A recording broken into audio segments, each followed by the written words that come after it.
Let's move on to the El Plastico, Hoffenheim against RB Leipzig. um, this was a game that I wanted to highlight because I did my big newsletter on what's going on at Hoffenheim.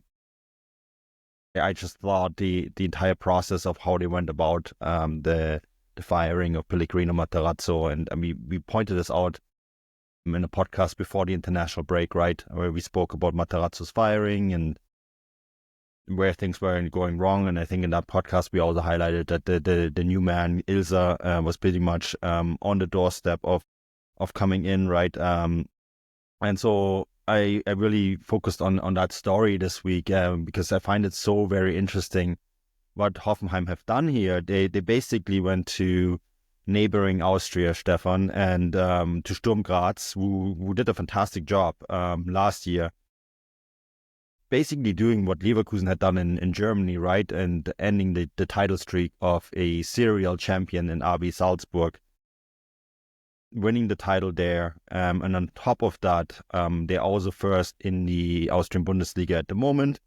They're also in the Champions League, right? I think it's the first time in a very long time that there's two Austrian clubs in the Champions League. So it really just underlines how successful they have been. In October, Hoffenheim go and signed Andreas Schicker to replace longstanding sporting director or managing director of sport, Marco Rosen. And, Alexander Rosen, wrong Marco, Morgen Rose. And I think from that moment onwards, Pellegrino Matarazzo was sort of doomed, because when you're a managing director, you want to bring in your own team. And it is, Stefan, as I pointed out in my article, they went to Sturm Graz for the head coach, Christian Ilzer. They went to Sturm Graz for Ilzer's assistant coach, Dominik Deutschel, and Uwe Hölzl. They also are going to sign Sturm Graz's athletic coach, Marco Angela. He arrives in December. And no, they weren't quite done there. They also signed Sturm Graz's technical director, Paul Parduch. They basically went to Austria and decapitated the entire leadership of the best club there and brought them to Hoffenheim. The entire operation cost 6 million euros. You know, I liken this with sort of, it's the equivalent of, let's say, a Man City going to Bayer Leverkusen, signing Xabi Alonso, Simon Rolfes, all the assistant coaches, and maybe taking the best player too. It's a brutal process. Just throw Rudy Ruller in there for fun as well. Throw Rudy Feller in there for fun as well. I mean, I was just thinking about that when I wrote the article. It's I understand what Hoffenheim are doing there, and they're using their far superior resources, right? When you compare the Austrian Bundesliga to the German Bundesliga, and this is no disrespect to our friends at the Other Bundesliga podcast, it's just, you know, there's a wide gulf in terms of financial ability. If you're not Red Bull Salzburg, you're not a rich club. And so for Sturm Graz, there's not much they can do about it. And, you know, as I said, the entire operation cost 6 million euros. It's just going to, I find it so fascinating to see this. And I'm so very curious to see whether it's going to work out. I mean, they had done fantastic work over in Austria. The structures at Hoffenheim aren't that simple because, you know, as I pointed out in my article, there's the powerful agency Rogon, which has significant power within the club. Matt Ford actually also wrote about this in one of his excellent newsletters earlier this year, right? And he called it a civil war. It's a term that I stole from my article as well. Read my Substack. You can also link back to his Substack, which describes the entire process so very well. But I think what I really want to focus on, I'm really interested to see here whether it's going to work for Hoffenheim to just take the very best of Austria and transplant it to Germany and see if it is actually going to work. Yeah, you know, when you're talking there about like Hoffenheim coming in, just kind of taking everything from Sturm Graz, it reminds me of an episode of Frasier, which is how I define everything in my life.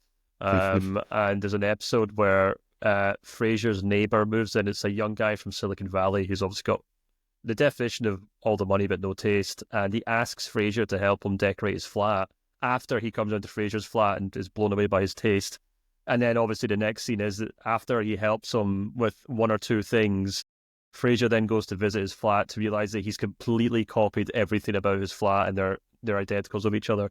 And that's basically what Hoffenheim have done. They went and got the sporting director and thought, wow, you really know what you're doing. Let's just go, you know what, let's just copy everything these guys have done. Let's take everything and see how it works. And yeah, it's a very bold move. I can understand where it comes from, to be honest with you. You've obviously gone into a lot of detail in your newsletter about it and why Pellegrino Matarazzo was a kind of dead man walking for a long time now, just because he was a guy who he was nobody's key appointment. He was just kind of, it was more or less a caretaker manager, really, when you kind of think about it. Waiting until the club decided what decision and direction they wanted to go in. And I mean, this club needs so much work done to on and off the pitch. I felt like Matarazzo did a solid job of trying to keep them afloat, but there wasn't really any intensity. There wasn't really any clear tactics. Wasn't any really kind of clear idea of what kind of football they wanted to play. It felt like they were really just trying to get by from game to game.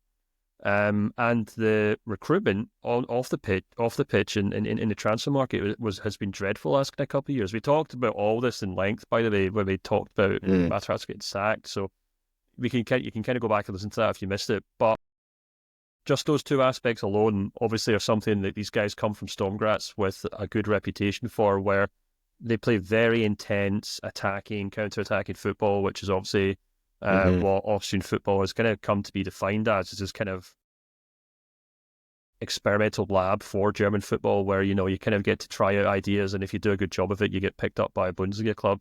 Interestingly enough, Marco Rosa, who they're playing this weekend, obviously did the exact same thing. He came from Austrian football as well, doing that. So I would be very surprised if that wasn't the direction they're going in, where they want to kind of turn the club to some very intense counter-attacking football, which is very easy on the eye, and, you know, a direction off the pitch that allows Hoffenheim to kind of go back to what they were good at, which was being very smart operators in the transfer window, where they were the club that could pluck Brazilians or players from around European football from lesser nations and kind of turn them into stars that want to play for bigger clubs.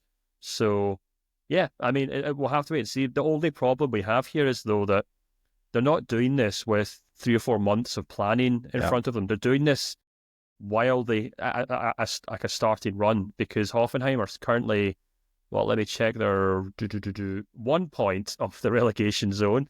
And you know, Ilzer's got a huge task in front of him. It's not just the team behind him. I'm sure they've already got a short list of players they want to sign in January, or players that they want to sell from the squad in January. But they've got 5 or 6 games before that, and if they lose every single one of them, then, you know, their projects, their plans, or their long-term hopes and dreams kind of go completely out the window, because suddenly they're in a relegation fight, and that's a very, very different situation from the situation they were in Sturm Graz, where they were a mid-table club aspiring to be a title contender, or a team who win the title, obviously. It's very different from being a club who are bombarded with criticism and some very open hostility from the fans week to week as well, which is something that obviously is a context that we have to add to that as well. So, yeah, see what happens, but it's fascinating. I think you did a great job. I thought your newsletter was a really good read today, talking about it all. But I think they've got a really big task in front of them, because they're going to have to spin a lot of plates just to kind of stay up this season, I think. Yeah, and I mean, it's so difficult too, right? Because Schicker, the managing director, arrived from Sturm Graz October 9th, so after the transfer window closed, right? And then we pretty much from that moment onwards already know Pellegrino Matarazzo is a dead man walking, a lame duck. And the thing is, like, all the players, the staff, everyone knows, right, that it's only a matter of time. It's essentially, when is Schicker going to be able to get this guy from Sturm Graz, this head coach from Sturm Graz, to jump ships? That's essentially, that's how it kind of felt like. You know, they were just waiting for the right moment for that to happen. I think they actually, you know, as terrible as the situation was, and I actually think to a level of maybe also a little bit unprofessional, because if you know that that's what you're doing, you might as well be transparent about it. But, you know, as badly managed as some of these transition was, with this managing director arriving so late, the head coach arriving mid-season, that means you can't really do anything in the transfer window until January, right? At least they did it during an international break. you see so many clubs that know that this decision is going to come, and then they do it after the international break. Man United is a great latest example of that, where they essentially had an entire international break where they knew Erik ten Hag would get fired.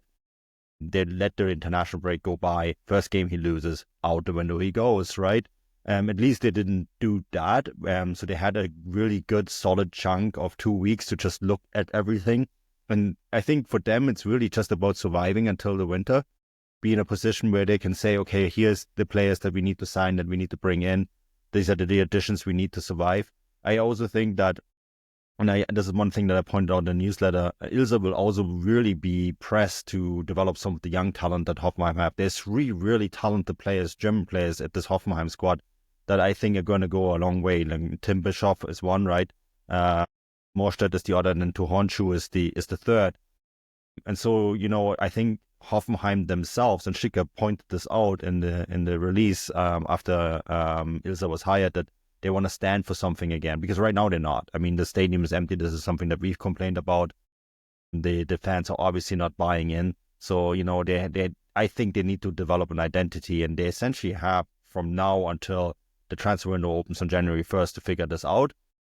It doesn't bode well for this game against Leipzig, because, essentially I'm saying here, well, they have till January 1st to figure it out, but also they kind of need to win this game, Stefan. Yeah, probably. I mean, Leipzig were in absolutely no good shape ahead of the international break. I'd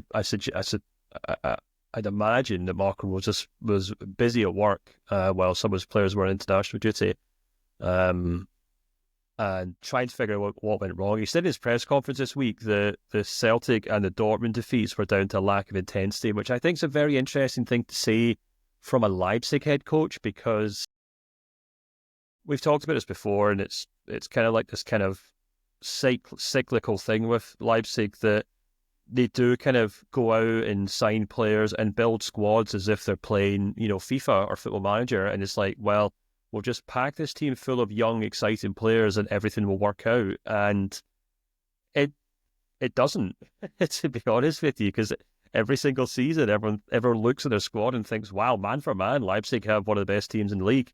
And then for one reason or another, the wheels begin to fall off. And for Marco Rose to say that his team was struggling with intensity and we're not even at the winter break yet is an interesting comment to make, because these players should be, excited to play. They should be galvanized. They should be incentivized to kind of try to achieve something. And I suspect that is always the kind of issue with a club like Leipzig. I think they build a very comfortable situation for players, and I think they build a very comfortable process for players where they say you can come here for 2 or 3 years, and then you can move on to your Barcelonas or your Bayern Munichs or your Liverpools, whatever else. But I do wonder if they struggle to build an ethos at that club that makes expectations a dominant part of the process, because I don't know, it's almost like boredom kind of sets in with Leipzig at times, and they struggle. And I mean, I watched their game before the break. It was against Gladbach, if not mistaken, and it was tough work. It was tough work watching that game. And you kind of look at a team and you look at Marco Rose and you kind of think, well, there's obviously some sort of disconnect there. And yeah, you're right. They go into this game against Hoffenheim. They've got a decent away record. They've got a decent defensive record as well. So I think they probably should be able to navigate this match relatively well. But yeah, I don't know. We're already at that point with Leipzig where everyone's kind of rolling their eyes and say, well, they're not going to do anything this season, so we'll just kind of pack it up and see what happens next year. But I don't know. I mean, maybe I'm being too harsh on them. I think this game will determine it, right? In which direction Leipzig are going in. I mean, this is why this is such an interesting fixture, because you have this brand new project, season operation on the open heart project at Hoffenheim, and then you have this club who we all feel like should be doing better in RB Leipzig.